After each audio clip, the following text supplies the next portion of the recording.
2022 October 5 Nobel സമ്മാനത്തിന് അർഹമായ click chemistry ലോകത്തിന് പരിചിതമാക്കിയത് Caroline ആൽബർട്ടോസി, ബാരി ഷാർപ്ലസ്, Morten Meldal എന്നീ ശാസ്ത്രജ്ഞന്മാരാണ്.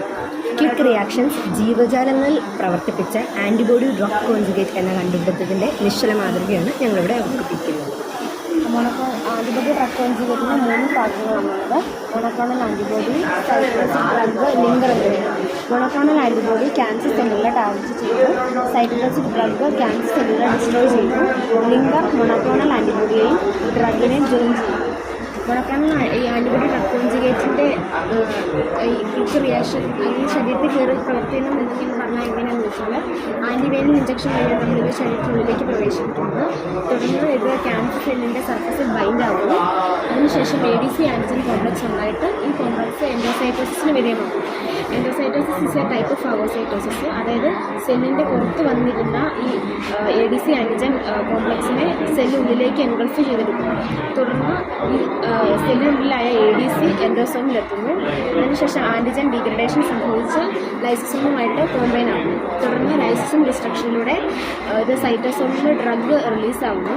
അതിനുശേഷം ക്യാൻസർ സെല്ലുകളുടെ DNA ഡാമേജ് വഴി സെൽ ഡെത്ത് സംഭവിക്കുന്നതാണ് ഈ ADC മെക്കാനിസം എന്ന് പറയുന്നത്.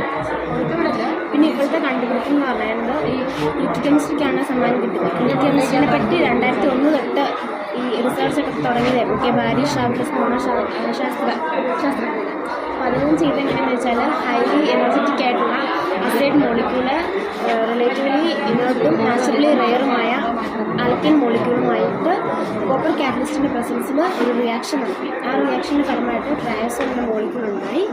ആ ട്രയാസോൾ എന്ന മോളിക്യൂൾ ഉണ്ടായതാണ് ശാസ്ത്ര ലോകത്തെ വിസ്മയിപ്പിച്ചത്. കാരണം ഒരിക്കലും ഇങ്ങനെ റിയാക്ട് ചെയ്യാത്ത മോളിക്യൂൾസ് നമ്മൾ റിയാക്ട് ചെയ്തു. അപ്പോൾ കോപ്പർ നമ്മുടെ ബോഡിക്ക് ടോക്സിക് ആണെന്നാണ്. അപ്പോൾ നമുക്ക് നമ്മുടെ ബോഡിയിൽ ഇതേ റിയാക്ഷൻ നടത്താൻ സാധിക്കുമല്ലോ. അത് കോപ്പർ നമ്മുടെ ബോഡിക്ക് ടോക്സിക് ആയതുകൊണ്ട് നമ്മൾ കോപ്പറിന് പകരം ഗ്ലൈക്കാൻസ് മോളിക്യൂൾസ് ഉപയോഗിച്ചുകൊണ്ട് ഇതേ റിയാക്ഷൻ നടത്തി. അതാണ് ബയോർഗാനിക് കെമിസ്ട്രി എന്ന് പറയുന്നത്. അതാണ് കരോളിൻ ആൽബർട്ടോസി എന്ന് പറഞ്ഞ ശാസ്ത്രജ്ഞയ്ക്ക് നോബൽ പ്രൈസ് നേടിക്കൊടുത്തതാണ്. ADC എന്ന് പറഞ്ഞ ക്യാൻസർ ട്രീറ്റ്മെൻറ്റിനുള്ള പുതിയൊരു കണ്ടുപിടുത്തമാണ്. സാധാരണ കീമോതെറാപ്പി, റേഡിയേഷൻസ് പോലുള്ള ക്യാൻസർ ട്രീറ്റ്മെൻറ്റ്സിന് കുറേ സൈഡ് എഫക്ട്സ് ഉണ്ട്. മുടി കൊഴിച്ചിൽ, പ്രോട്ടീൻ കുറയുക, പിന്നെ ഹെൽത്ത് സെൽസ് നശിക്കുക, അങ്ങനെ കുറേ സൈഡ് എഫക്ട്സ്. പക്ഷേ ഈ ADC ട്രീറ്റ്മെൻറ്റിന് അങ്ങനത്തെ സൈഡ് എഫക്ട്സ് ഒന്നുമില്ല. ഇത് ക്യാൻസർ സെല്ലിൻ്റെ ഉള്ളിൽ ചെന്ന ഡ്രഗ് റിലീസ് ചെയ്താണ് ഇതിൻ്റെ പ്രവർത്തനം. അതിനാൽ ഇതിന് ഒരു സൈഡ് എഫക്ട്സും ഇല്ല. ക്യാൻസർ രോഗികൾക്ക് ഒരു നല്ല പ്രതീക്ഷ നൽകുന്ന ഒരു പുതിയ കണ്ടുപിടുത്തമാണ് ഈ കെമിസ്ട്രിയുടെ ADC.